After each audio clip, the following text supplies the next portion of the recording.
दोस्तों आज हम लोग जिस स्टॉक की बात करने वाले हैं उसका नाम है रैलीस इंडिया लिमिटेड। दोस्तों कंपनी टाटा ग्रुप की कंपनी है और एक बहुत ही बेहतरीन कंपनी है। ये कंपनी पिछले कुछ सालों से चार्ट पर अच्छा परफॉर्मेंस नहीं दिया है, लेकिन इस कंपनी में आजकल वॉल्यूम ग्रोथ बहुत ही ज्यादा देखे जा रहे हैं, यानी कि यहाँ पर एकुमुलेशन जोन बहुत ही ज्यादा हो रहा है, बहुत ही तेजी से हो रहा है और आज ये इंट्राडे में लगभग 13.5% तक तेज भी था। तो दोस्तों अब इस स्टॉक में बाइंग जोन बन रहा है। हम इसके चार्ट के एनालिसिस आगे फिर से करेंगे, लेकिन पहले चलकर हम इसकी फंडामेंटल एनालिसिस देख लेते हैं। तो जैसा कि आप देख पा रहे हैं कंपनी का नाम है रैलीस इंडिया लिमिटेड। इसका जो मार्केट प्राइस है वो 288 रुपए है और इंट्राडे में आज 13% से ज्यादा तेज था। इसकी जो मार्केट कैप वैल्यू है वो 5,595 करोड़ की है। आरओसी इसका 7.7% एंड आरओई 5.37% है, जो कि कुछ खास अच्छा प्रदर्शन किया नहीं है। पिछले एक साल के अगर हाई लो की बात करें तो 186 रुपए का इसका लो है और 294 रुपए का इसने हाई लगाया था। कंपनी के बारे में बता दूं दोस्तों, कंपनी जो है वो टाटा ग्रुप की कंपनी है और ये लगभग पिछले 150 सालों से चल रही है। कंपनी जो है वो मैन्युफैक्चरिंग करती है agrochemicals and across the value chain of agriculture inputs, फिर वो चाहे सीड्स हो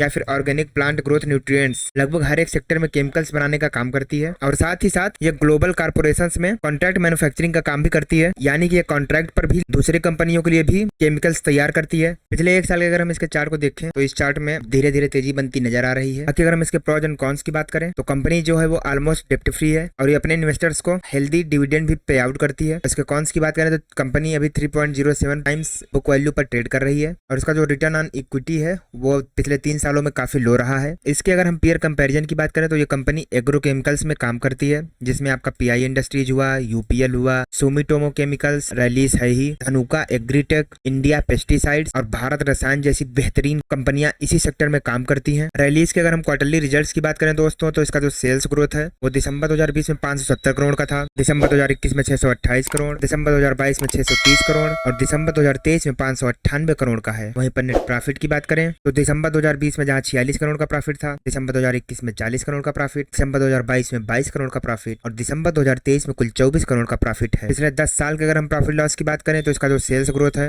वो मार्च 2012 में 1168 करोड़ का था, मार्च 2015 में 1493 करोड़, मार्च 2018 में 1498 करोड़, मार्च 2021 में 2429 करोड़ और अगर करंट में बात करें तो कुल 2735 करोड़ का है। वहीं पर अगर हम इसके नेट प्रॉफिट की बात करें तो मार्च 2012 में 101 करोड़ का प्रॉफिट था, मार्च 2015 में 145 करोड़ का प्रॉफिट, मार्च 2018 में 141 करोड़ का प्रॉफिट, मार्च 2021 में 229 करोड़ का प्रॉफिट और करंट में बात करें तो करंट में कुल 100 करोड़ का प्रॉफिट है। अगर हम इसके सीएजीआर की बात करें यानी कि कंपाउंड एनुअल ग्रोथ रेट की, तो पिछले 10 सालों में सिर्फ और सिर्फ 5% की रेट से, पिछले 5 सालों में 13% की रेट से, पिछले 3 सालों में 2% की रेट से और पिछले 1 साल में कुल 41% की रेट से इसका सीएजीआर ग्रोथ बढ़ा है। यानी कि अगर हम देखें तो पिछले 10 सालों में भी इस कंपनी ने कुछ खास अच्छा प्रदर्शन नहीं किया है, लेकिन पिछले 1 साल में ही इस कंपनी ने काफी अच्छा रिटर्न दिया। और अब जैसा कि मुझे लग रहा है इस कंपनी का भी अब ग्रोथ साइकिल अब खुलने वाला है और अब ये स्टॉक मार्केट में भी नया करने वाली है। बाकी अगर हम कंपनी के बोरोइंग्स की बात करें तो मार्च 2012 में जहां 116 करोड़ का उधार था, मार्च 2015 में 75 करोड़ का उधार, मार्च 2018 में 21 करोड़ का उधार, मार्च 2021 में 76 करोड़ का और करंट में अगर बात करें तो कुल 129 करोड़ का उधार है इस कंपनी के ऊपर। और वहीं पर अगर टोटल एसेट्स की बात करें तो जहां पर मार्च 2012 में 1029 करोड़ का, मार्च 2015 में 1232 करोड़ का, मार्च 2018 में 1733 करोड़ का, मार्च 2021 में 2587 करोड़ का एसेट था, वहीं पर सितंबर 2023 में 3062 करोड़ का एसेट इस कंपनी के पास है। खैर तो कंपनी का एसेट्स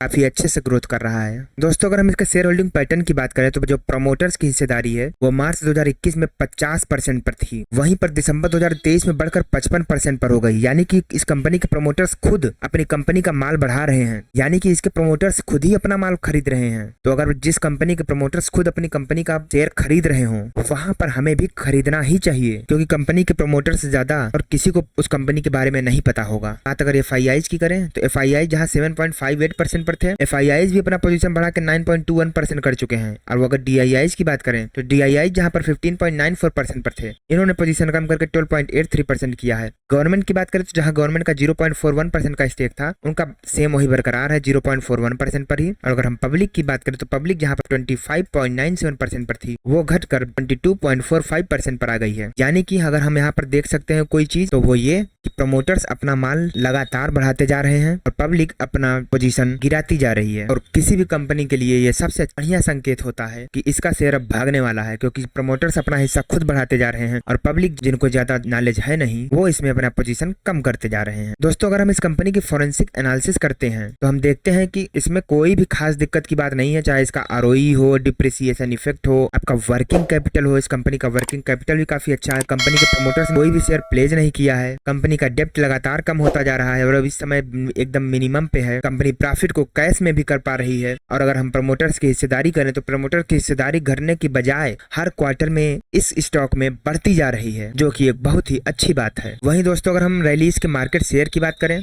तो क्रॉप प्रोटेक्शन में 6% का मार्केट शेयर है और सीड सेगमेंट में इसका 3% का मार्केट शेयर है। रैलीज की अगर हम रेवेन्यू की बात करें तो इसका जो प्रोडक्ट है वो क्रॉप प्रोटेक्शन में 81.7% का है, सीड्स में 11.5%, क्रॉप न्यूट्रिशन में 5.9% एंड 0.6% अदर्स। वहीं पर अगर हम क्रॉप प्रोटेक्शन को ही अगर ब्रेक डाउन करें तो इसमें इंसेक्टिसाइड्स में 43%, हर्बिसाइड्स में 29% एंड फंजीसाइड में 28% का प्रोडक्ट ये कंपनी मैन्युफैक्चर करती है। इसके अगर हम सेगमेंट की बात करें तो कंपनी 100% एग्री इनपुट्स में यानी कि एग्रोकेमिकल्स में काम करती है। लोकेशन वाइज अगर हम बात करें तो इंडिया से इसका 70% का बिजनेस आता है, एशियन रीजन से 10.9% का, नॉर्थ अमेरिका से 7.1% एंड साउथ अमेरिका से 6.1% का बिजनेस आता है। तो दोस्तों हम इसके चार्ट के एनालिसिस एक बार फिर से करते हैं। तो देखिए अपने आईपीओ के बाद ये कंपनी काफी अच्छा प्रदर्शन करी, फिर उसके बाद 2008 की जो रैली आई वहां पे भी ठीक ठाक चला और उसके बाद 2009 से तो ये कंपनी एकदम भूचाल ला दिया, लगातार हायर हाइज बनाता गया और अपने 2014-15 का जो हाई था उस रेंज को इसको निकालने में काफी समय लग गया। और देखा जाए तो पिछले 10 सालों से ये कंपनी उसी रेंज में ही अभी भी टहल रहा है। तो दोस्तों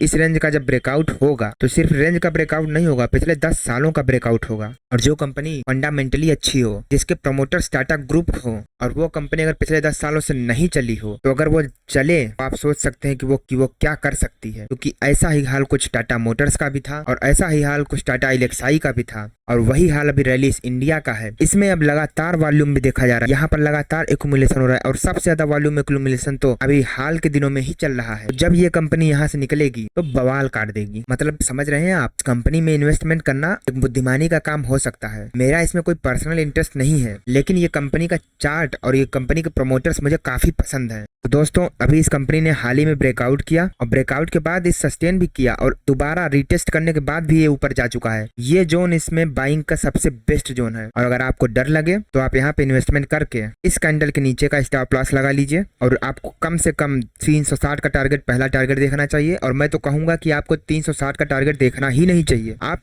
इस कंपनी में लॉन्ग टर्म इन्वेस्टमेंट करिए, ये कंपनी आपको राजा बना सकती है। लेकिन इन सब के बावजूद दोस्तों एक बार मैं फिर से कहूंगा, कोई भी इन्वेस्टमेंट करने से पहले एक बार खुद से जरूर जांच लेना और वीडियो को लाइक करके चैनल को सब्सक्राइब जरूर कर देना।